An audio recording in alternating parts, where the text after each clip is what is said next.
Hey, it's What the Flick, everybody. Alonso Duralde, Ben Mankiewicz, episode 10 of season 2. I live here now of The Leftovers, and we have to be honest, maybe the final episode of The Leftovers. Let's dispense with that right now.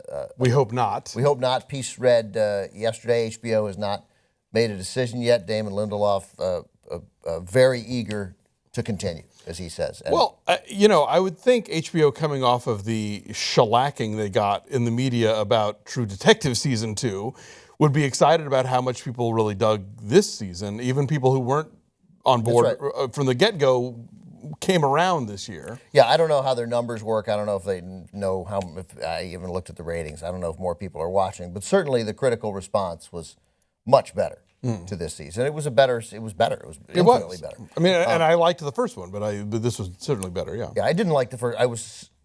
The first one intrigued me enough, but that was frustrating to watch. But this was not frustrating to watch. It was rewarding, even though we have, if Cenk wouldn't watch this because he's so mad about Lost. And I thought the Lost ending was great, but he thinks that, no, he's just going to do it to you again. He's just going to lie. I found out, a friend of mine was telling me that a mutual friend of ours, same deal, will not watch the show because he's so angry about Lost. You said you weren't going to do it. You said you weren't going to put it in. You did. He betrayed the fans. It's like, all right, I got you. I'm not going to force you. Yeah. So if this were the final episode, yes, then I guess it's pretty satisfying. At least half satisfying. I feel like there's a sense of a full circle. Certainly for the Garveys. For the Garveys, absolutely, yeah. The Murphys, I think, were introduced in an interesting way, and as always, with something else going on and some secrets and some weirdnesses, and that comes around in a way of, when Evie holds up the sign that says "You understand," right? Yeah. I was like, okay, yes, I do. I totally get what this is all about. That beyond this facade of miracle and this blessed town and blah blah blah, that there were all these sort of shady underpinnings and like burning down people's houses and telling people while you're stitching them up you should perhaps leave town and never come back. There was a whole kind of creepy undertone to the thing. Right.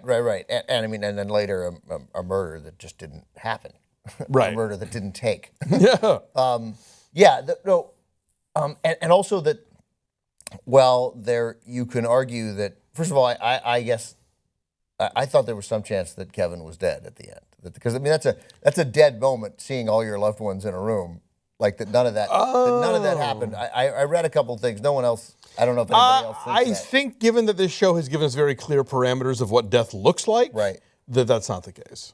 Yeah, but I see your point. I guess not. I mean, I was just like, oh, no one, how could, literally they're all here, like Nora, and they're all back, and they're all here, and Janelle Maloney is up and feeling great, and there's no way this isn't death. But I get it. I didn't really think that. I just thought that. You know what I'm saying? Yeah, yes. Sure. No, I think the show put the pieces together to get everybody in that room at the same time. They did. It made some sense, and so his smile, that was got to be a pretty rewarding moment. No Patty and all of them. Yes. Right. That's pretty great. But to your earlier point though, because if Kevin got this tremendous resolution to everything and went through whatever weird world was went set through up limbo and back. Right. Twice with the departures, including a karaoke limbo. The worst kind. The worst kind. Then the Murphys are right where he was at the beginning of season 1. After the departures. Right, really had been. We picked him up 2 years in, but he'd been there sort of throughout, because even though these weren't departures, they're now dealing, he's literally, John Murphy says, he goes, I don't understand. Like, whereas where Evie did understand, he says to Kevin, right, I don't understand. And Kevin has that great line, neither do I. And then the other great line, Kevin, the guy, you get shot through the gut. Yeah, I'm sorry. You don't just get up and waltz, even like stumble down the street. When it literally went out your back, I'm thinking there's organs and a spine in its way. But they at least deal with that by they're both reacting incredulously to that, and we're to believe that it's so much so that it's like he got badly cut because something is special about him. Like I think that whatever supernatural, metaphysical, don't really know what those words mean, thing happened in the universe has affected Well, Kevin. I was thinking, like, the show keeps seeming to suggest that the Earth is spitting him out. He tries to drown himself and the lake drains. Right. He gets buried by Michael and, Comes out, emerges. right. Gets Like shot the by Earth is John. constantly rejecting him. No, not not yeah. yet, not now. Yeah, well, that's interesting. Maybe so. But to me, that it was okay because you have to believe he doesn't really even need to go to a doctor. Like he just needs the wounds cleaned, maybe get a couple stitches. But the great line in the show, to me, or the great line of that episode, it's hard to deliver schmaltz and not have it feel like schmaltz. Right? Sure. It's the Shawshank Redemption moment. Like you can't make them hug on the beach. And then you're like, no, they have to hug on the beach. But for John to say, what if nobody's home? And Kevin's like, yeah, he just shot me, tried to kill me. Just come over to my house. It's such a great guy moment. Yes. We got coffee. I was going to say, got a six-pack in the We'll make fridge. some calls. We'll find him. Don't worry. Right? Got a bed. I was watching with a good friend of mine, and when Mary is brought out to Ben? No. Matt. Thank you. When Mary's brought out to Matt, and she acknowledges that she was, in fact, conscious when they had sex, my friend goes, oh, thank God. Right, totally. Yeah, right. Yeah. That's been weighing on me all season. Yeah, she said, right, do you remember when you were up? She's like, yeah, we had sex. Yeah, it was awesome. Yeah. So, right, that's good. That was, again, it felt, it could have been the last episode, although it obviously leaves the Murphys in massive limbo. We don't even know where Evie or what's the wife's name? It's almost the same name. Erica. We don't know where Evie or Erica or Michael at the end. are. Yeah, right. True. There's definitely more to explore there. And we obviously don't know the state of their relationship. We don't know where the dog went. Oh, the dog. Why did the dog run? I thought the dog was running to the trailer to Nora. I was confused at first, Which dog? Which dog? And also, wait, are you running away from town or to town? I think he was running away from town, I guess, because, I thought that was a little unclear where they were. It took me a while to figure out that was town, at first. Just it was because it was dark and fiery. But it made sense. Of course it was town. They wouldn't go back to that, to their little... The refugee camp. So a huge percentage of those people were guilty remnant. Like it had long been a ploy? I suspect they were fairly recent plans. That's a really long con, I think, to have been out there for months. If there's anybody who can engage in a long, dull con, remember, here's what you're going to do. You got to live in a field for 7 months, and then I'll contact you. All right. Can I smoke? Yeah. The part that freaked me out the most, and I want to hear about how you felt about it as a dad that you are, when the baby gets stolen from Nora, I lost it. Totally. That was a great. And I thought, and I know you'll appreciate this. I completely bristle at, as a parent, you'll understand. Well, you wouldn't, or worse, you wouldn't understand. Yeah, come on, we're all, it's not, you get the idea of what it's like. You care about that person a lot, right? You got that concept. You were a kid. You had a parent, right? So that's like the Celine Dion thing. To all the children of the world and all the parents. Well, that's everyone. Then you've covered everybody. But I think that's just drama. That's just innocent being snatched by a crazy person, which is never good. And it was so sudden, right? You thought that was structurally set up so that we could get Nora's the badass shut the fuck moment. up moment. Right. We're like, Nora, love Nora, and then she takes her. No, and I looked away, and I had a bigger reaction than my wife. I did the. And then the baby's lying on the ground. Oh, I know, and the people are running like, I thought that Nora was going to do like the diving on the grenade thing. It's just like, No, I yelled at the TV like when Nora covered. I'm like, get up, up! You can get trampled. Although it was it was kind of a trudging rush. They were all like, why, Chuck? They were all like. Across the bridge. They were not in great shape. I think because no one was chasing them. I think they so quickly subdued the few, Rangers or whatever, that it was like. So that was an interesting concept, the Rangers, and the idea that I don't think we talked about much, or at least unless it was on one that I missed, the idea of the government, there was a fascist quality to how that was run. Yeah. Right?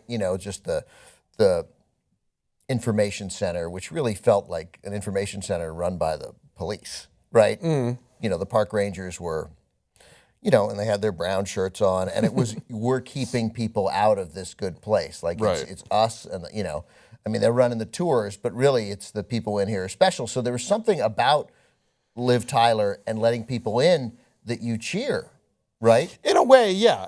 The notion that you turn this place into a fortress, and in doing so, then warp even what it is, you know, because for all we know, and I think the whole point of this is that it was a coincidence at best. Probably, that no one was. It's only 9,000 people. Yeah, that no one was raptured out of this town. But then you put a fence around it and a bridge, then suddenly, yes, it becomes the Vatican, We got to I wonder if, I wish Nate Silver were into the show, because he could do numbers on what the odds are that 9,000 people in a specific town wouldn't get when 2%. Right. That's interesting. Because maybe I was like, you're like, it's just a statistical anomaly, but maybe he'd be like, no, it's 1 in 3 trillion. I don't know. Nate, if you're watching, we'd like to know. Let's talk more about Mary's awakening, because that was the major element of this episode, I thought. It's funny because you have Nora having just like the shittiest day, because I'm realizing, oh my God, you're tending to like this adult who has to be fed and washed and all that stuff, and a baby at the same time. Like that's while having fled your support system completely. Yeah. So she's got all that stuff going on, and then she turns the radio on, and first "Let Your Love Flow" plays again, right? And then she switches over, and it's that like awful religious talk radio thing, and it's when she smashes the radio that Mary wakes up. Well, and remember what she says. Yeah, fix that, Jesus. Fix that, Jesus. And then there's an earthquake. So. Oh right. So, no, but the earthquake. The earthquake is immediately after she says fix. Oh, that's right. And then Mary wakes up. You're right. Yeah. You're right. So my wife was like, I would have a tough time not believing at that point. You smash your radio and go fix that, Jesus, and then there's an earthquake. That is like that's a tough one. That's a tough one to get past. So speaking of earthquakes, but yes, that was, I thought, handled really well, because it again, underplayed by Mary, by Janelle Maloney. I'm glad she got to have dialogue. Yeah. But why the last earthquake? So Kevin and John part. They have that bro moment. Come to my house. They do the guy thing, and then John goes to his house, and then there's another earthquake, and Kevin falls down, and you think, oh my God, now he's going to die. A tree's going to fall. Like, I survived all this. He's going to get crushed by an oak, and then, but no, he gets up and walks into the house. Like, that last earthquake, that's there narratively for some reason, isn't it? I mean, I guess maybe a case could be made that, obviously not in so much in the case of the Cro-Magnons, but that the earthquakes all are a harbinger of something good. I mean, in terms of, it saves Kevin's life when the lake drains, the Mary's awakening. So maybe it's just a way of driving him indoors to make sure that he doesn't miss that everyone's there. I mean, he was going there anyway, I guess. I don't really know. That's maybe also there's like another earthquake, but Mary is still up. It doesn't like undo. It didn't undo. I don't know. I just thought it was because nothing happened from it. Like usually something, it moves. There's a result, along or something, or some result. But this just happened. He fell down. He was freaked. By the way, I mean, who could live in a place where there's like an earthquake a day? Not a mini earthquake. I was going to say, we do. Right. You'd never be able to move 20 million people into one region of the country where there's a constant threat of earthquakes. Much less mudslides. Right, yeah, that's right. Who would live in a place like that? No, I don't know. Maybe I don't know what the deal is with that last earthquake, and I'm sure our commenters will have their own ideas. I don't really know. But I think maybe it's just sort of a way of thinking. Maybe it's just sort of a setup of, oh God, he survived everything else, and now this is going to be the thing that takes him out, If there is another season, I think maybe you could make an argument that the Garveys are done, right? Well, yeah. I mean, that's what we were talking before about what would season 3 look like, and to me, it kind of feels like they've fixed themselves to a certain extent. I mean, you could always find more areas of drama, but the way this show is structured, its underlying premise means season 3 could be another city, another family, or another group of people anywhere on Earth. I mean, everybody was affected by the events of October 14th. He said in the interview, and now I can't remember whether we just talked about it on air or before we started. Lindelof said in the interview that I read that, yeah, you could move it again. He didn't think that was a fair thing to do, that you could do it once. Not that it was fair, but thought you can't get away with it twice. Well, you couldn't move the Garveys again. No, but you could move the show again. And he mentioned Australia, because we kept thinking, oh, yeah, Australia. We kept thinking Australia's coming, it's coming, it's coming, and it didn't. He said we could see what's happening in Australia. Yeah, I mean, because we got Scott Glenn on the hotel TV, right? Or did we? But yeah, that certainly was a setup for something that could be discussed. But yeah, I mean, you could do the French leftover. You could do a Sense8 leftovers, where it was like all over the world, and maybe sort of weird interconnected things. There's any number of avenues. But I think you do have to, if it were to come back, you do have to resolve the Murphys. I mean and I'm interested in what happens in the town. I'm just thinking that it's possible you could do the leftovers and Justin Theroux and Carrie Coon and Amy Brenneman and the rest of the Chris Garveys. Elkin, They're like we see them and they're like, morning. That's true. Yeah, season 3 could be entirely about the Murphys and about and again, it could be in the structure of the show. It could be about how do they move on after this event, and also what are the steps that got us there? Maybe more about Evie's friendship with Meg and how Evie then gets involved with the GRs and when we go back to the night, that's chilling. Because I said I'm such an idiot. It's so great. I mean, sometimes I'm so perceptive in these TV shows, but most of the time I'm an idiot. I mean, it's like 81-19, and because as they're like bye and they bound into the car. And it's clear we're going to get the backstory of that night. I'm like, well, whatever it was, they weren't planning it. And then literally 1 second later, they're silent in the car. And I'm like, oh, right, they were planning it. But that was because instantly they don't talk. And the girl cries and she's writing the notes. Right. I mean, so there were some couple chilling Evie scenes. Oh, yeah. That silence in the car. Turning off the radio, don't. Right, don't. Yeah. And then just the first moment where you see that kid, that little girl, smoking. To me, that was a really great shot. Another sort of weird logic thing here that I'm not going to get too hung up on, but how did the girls in a car get to the lake after Kevin, who presumably had to go into his house, fall asleep, wake up, then even if he drove himself while asleep, he's still like, there were things happening in the house and, but he taking off his shoes. Don't we know that he didn't drive himself? I guess his truck was gone. I don't remember. I can't read. I have to go back. I seem to recall there was something about Nora having to drive him there so he could bring his truck back or something. But either way, even if he drove, let's say he drove just to give the show the benefit of the doubt, he still had to go into the house, deal with whatever his bedtime routine was, fall asleep, then go to the lake. And, meanwhile, the girls have been driving all this time since they said goodbye to him on the sidewalk. I guess what we're to believe is that the girls maybe didn't go right there. We don't see them going. We don't see them, but there is a time confusion there because literally their Garveys are walking home as they leave. You're right, exactly. It seems inconceivable that he could. So it is inconceivable unless his sleepwalking involves teleportation. Right, or they stopped for cigarettes. Right. We'll need all your cigarettes. I'll take a pack of marbles and then all your other packs. Yeah. All the cartons of Newports. Thank you. All the cartons of Newports. That's what we'll need. I hope it's back, obviously.